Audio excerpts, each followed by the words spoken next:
Are restricted stock units, otherwise known as RSUs, part of your overall compensation package, but you don't quite know what they are or what to do with them? Well, in this video, I'm going to tell you why restricted stock units are so critically important to your overall compensation. I'm going to take you step by step through what they are and how to manage them.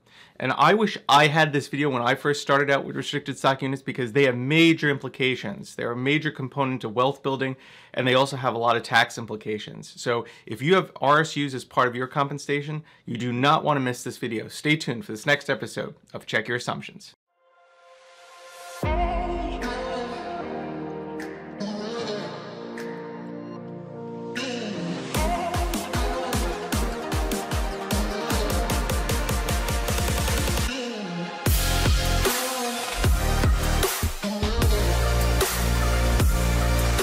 Greetings and salutations. Welcome to this next episode of Check Your Assumptions, the Data Science Lifestyle channel. I'm Tim Doria, managing data scientist of 15 years with teams overseeing hundreds of millions of dollars per year in investments. So a common question that I get, Tim, what are restricted stock units, otherwise known as RSUs? What do I do with them? What do they mean?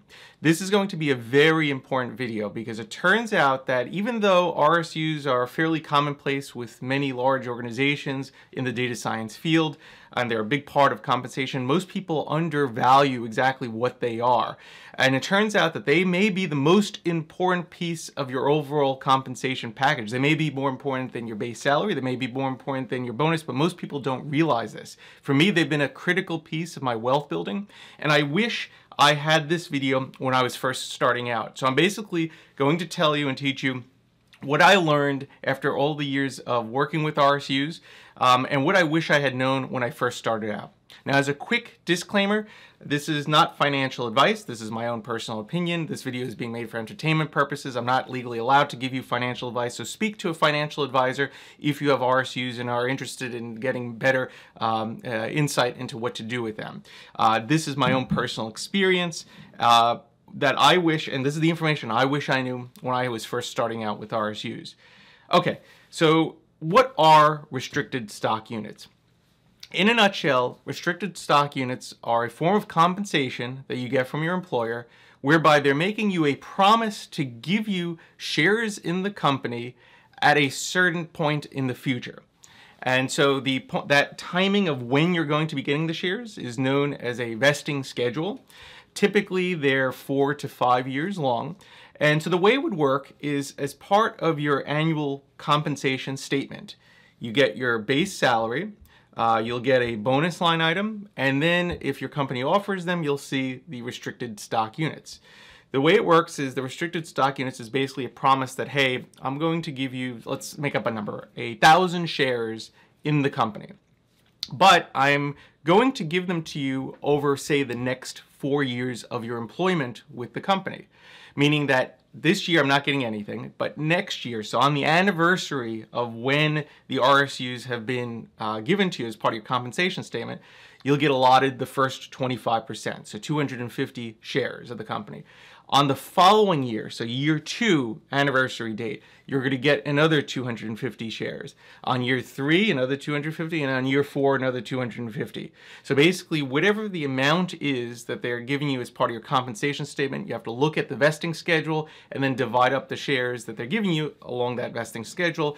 And in most cases, you're not actually going to be getting anything immediately. Typically, you have to stay at least 1 year to get a certain percentage, and you have to stay the full duration, you have to stay employed with the company the full duration of the vesting schedule to get 100% of the value that is actually showing up on your compensation statement. So what are restricted stock units worth? So let's say that on your compensation statement, you're getting 1,000 shares, and let's, for the sake of simplicity, say that they're worth $1 a piece.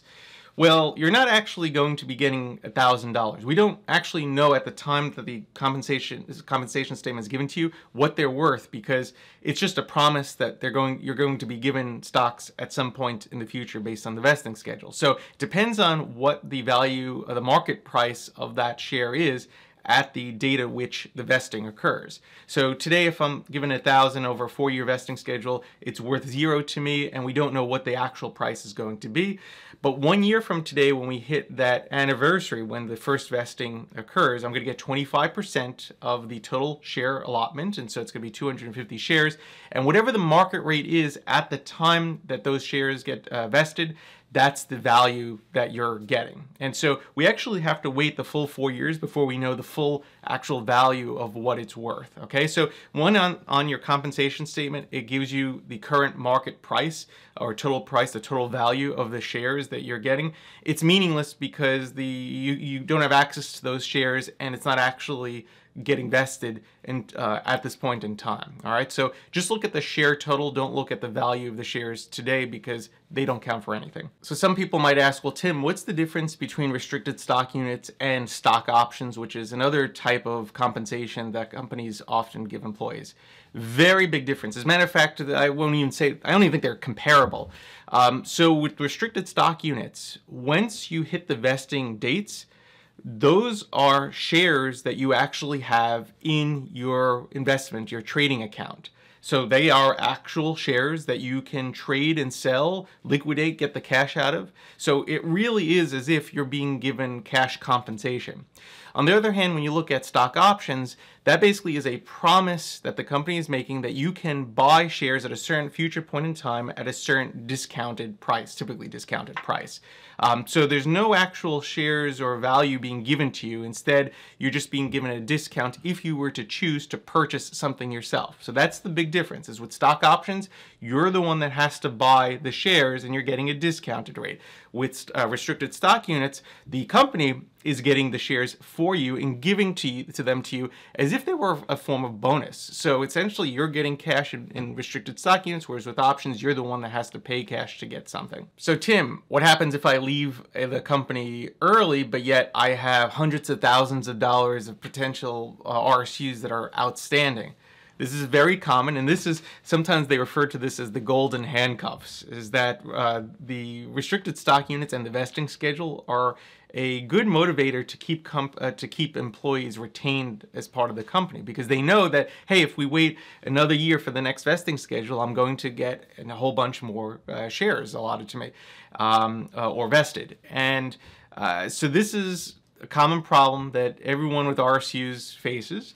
And the answer is, if you leave the company, you are giving up on the ability to get those shares. So unless you stick around until the vesting anniversary, until the vesting dates, you see zero value from those. And so everyone who walks away or leaves a company prior to the vesting schedule completing, they're leaving that money behind. And that's just, it's part of the deal. Like, you have to stay with the company in order to see the value, in order to get through the vesting cycle. And if you decide to leave, that's your choice, but you're giving up that potential value that you've been promised if you were to stay. So another question that I get is, Tim, when the vesting occurs, where do the shares actually go? So like, how could I get the ability to trade them or do something with them? Well, the answer is, on the vesting dates, when you're actually receiving the shares, what's going to happen is that almost immediately, I think within a 24-hour period, those shares are going to appear in a brokerage account that you usually set up as part of the when you're starting to work with the employer. So, for example, in one of my prior employers, it was Fidelity, and so basically you get a Fidelity brokerage account, and that it's just a typical individual investor account, and then those shares will get deposited in that account on the vesting dates. It is not a retirement account. It's just a standard investment brokerage account. And once the shares are deposited, they're yours to do with whatever you want. So you could immediately cash them out and then use that cash to buy a house, buy a car, do whatever you want to do. You could keep them there.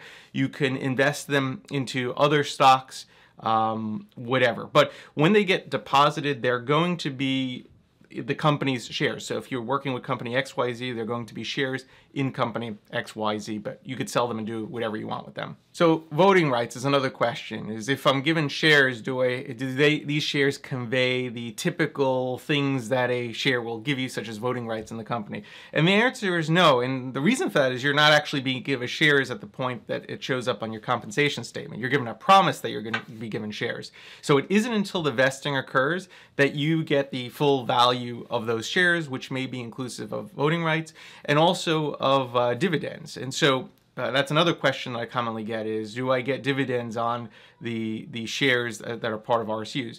Again, not when they're first given to you as part of your compensation statement. It's only when they vest that you get the benefits of being a shareholder. Prior to the vesting, you're not a shareholder. You're not actually seeing any value from these RSUs, and if you were to walk away from the company, you would never get them. Next question, Tim, what are the tax implications of restricted stock units? And this is the big one where a lot of people get tripped up and end up owing tens of thousands of dollars come tax season. So when restricted stock units vest, they're counted as ordinary income, and your employer will try to withhold an amount sufficient to cover the tax obligations on the vested amount. Here's where the problem comes in, though, is your employer doesn't know your full tax situation. So you're taxed based on your overall gross income, and your employer doesn't know your overall gross income in many instances, particularly if you have multiple people in your household that are working. And so what oftentimes will happen is that the employer will not withhold a sufficient amount to cover your total tax obligations. It's also very common, because it's essentially cash that's landing in your hands, that additional cash will cause your household gross income to rise and put you into a new higher tax bracket. So it's kind of like a double whammy, is your employer doesn't know your full total tax situation, and your income is increasing, putting you in a higher tax bracket. And that's what leads to all these stories of people owing tens of thousands of dollars come tax time. And it's actually surprisingly common that this happens. So how do you best handle this? So when I know that I have RSUs vesting, and which I know because I put it into my Google Calendar, so it's important you know when that's happening, you evaluate how much value it has. And so for me, I'll just take the number of shares that I know are vesting, I'll look at what the market rate is today, and I'll roughly estimate back of the envelope how much cash, what the value is and how much it's going to increase my gross household income. And then what you could try to do is try and work with a tax advisor to offset that income, for example, by putting more money into tax-sheltered retirement accounts. The other thing could typically do is I'll set aside a portion of the value from those vested RSUs just in case I do owe more money come tax time on them. And so make sure you don't spend it all, make sure you don't withdraw it all in cash to use for things, because you're going to want to ensure there's enough buffer to cover it.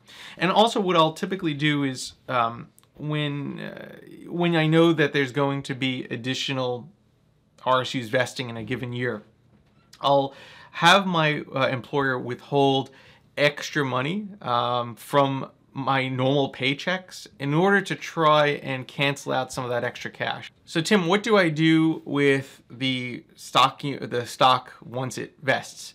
And so the answer to that is, for me, I sell it immediately. And the reason for that is I'm already overly invested in the company I work for, and I want to diversify my investments.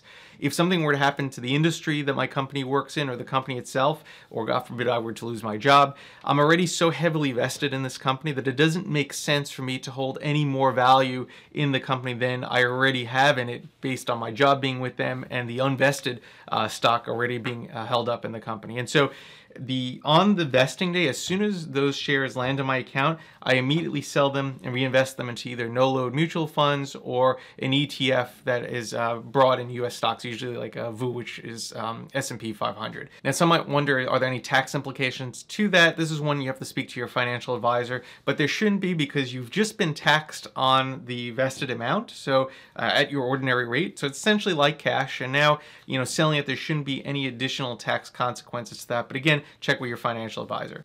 And finally, why are RSUs so valuable for building wealth?